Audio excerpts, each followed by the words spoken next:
খানাখন্দ আর গর্তে ভরা সড়কে হেলে তুলে চলছে যানবাহন। মনে হচ্ছে যে কোনো সময় উল্টে যেতে পারে কোনো গাড়ি।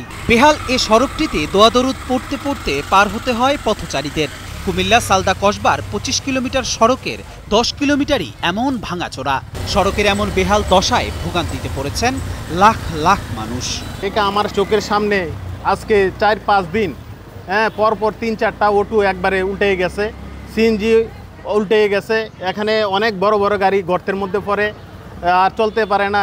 গত বছরের ৭ জুলাই এ সড়কটির জাতীয় মহাসড়ক মানে উন্নতিকরণ প্রকল্প একনেকে অনুমোদন পায়। অনুমোদিত এ প্রকল্পটির প্রাক্কলিত ব্যয় ধরা হয়েছিল ১৩,৯,৬৫৮ টাকা, কিন্তু এখনো মুখ থুবড়ে পড়ে আছে এই প্রকল্পের কাজ। শুনি হচ্ছে টেন্ডার বারবার লক্ষ হাজার কোটি টাকা শুনি, শত কোটি টাকা, হাজার কোটি টাকা, কিন্তু টেন্ডারের কোনো নাম নাই। ১০ কিলোমিটার মতো ভাঙা আছে। রাস্তার কারণে আজকে এলাকার পাশাপাশি এলাকার এবং দূর দূরান্তের মানুষ অনেকেই ভোগান্তি পোয়াচ্ছে এবং খুব কষ্ট পাচ্ছে।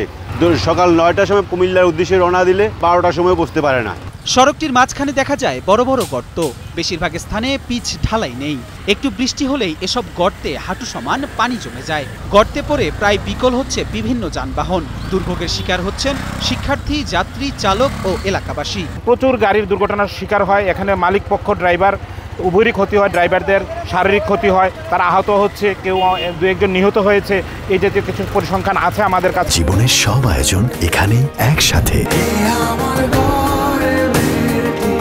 কুমিল্লা বুড়িচং, কসবা, ব্রাহ্মণপাড়া উপজেলার লাখ লাখ মানুষ এই সড়কটি ব্যবহার করেন। এই সড়কের পাশে নন্দীর বাজার, বাসমঙ্গল, জনতা বাজার ও তেলকুপি এবং বুড়িচং উপজেলার ফকির বাজার, কালিকাপুর, আজ্ঞাপুর এলাকাসহ অন্তত ১২টি গ্রাম এলাকায় এমন খানাখন্দ ও বড় বড় গর্তের সৃষ্টি হয়েছে। এই রাস্তাটা অনেক ভাঙা, আমাদের চলতে অসুবিধা হয়।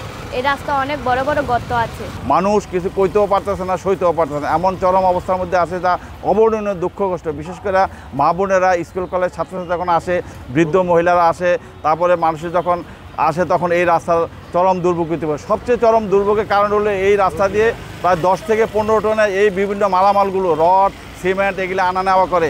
রাস্তার চরম শত্রু হলে এই বড় বড় ট্রাকগুলো। গত বছরের ৭ জুলাই এ সড়কটির জাতীয় মহাসড়ক মানে উন্নতিকরণ প্রকল্প একনেকে অনুমোদন হলেও প্রশাসনিক অনুমোদনের অপেক্ষায় আটকে আছে তা। অনুমোদন পেলেই কাজ শুরু করার কথা জানান কুমিল্লা সড়ক ও জনপথ অধিদপ্তর। এই সড়কটির উন্নয়নের জন্য একটি প্রকল্প গ্রহণ করা হয় এবং সেই প্রকল্পটি ২০২৪ সালে একনেকে অনুমোদন পায়।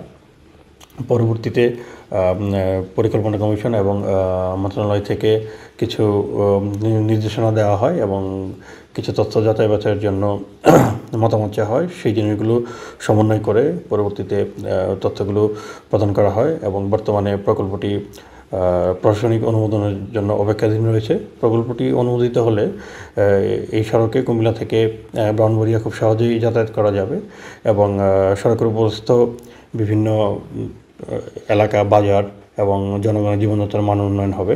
বর্তমানে সড়কটিতে প্রকল্পটি চূড়ান্ত অনুমোদন এখনও সম্পন্ন হয়নি বিধায় সড়কটিতে আমরা সড়ক বিভাগের আওতায় বিভিন্ন মাইনর প্রোগ্রাম গ্রহণ করছি এবং বিভিন্ন টেন্ডারের মাধ্যমে বিভিন্ন রিপেয়ার সম্পন্ন করছি।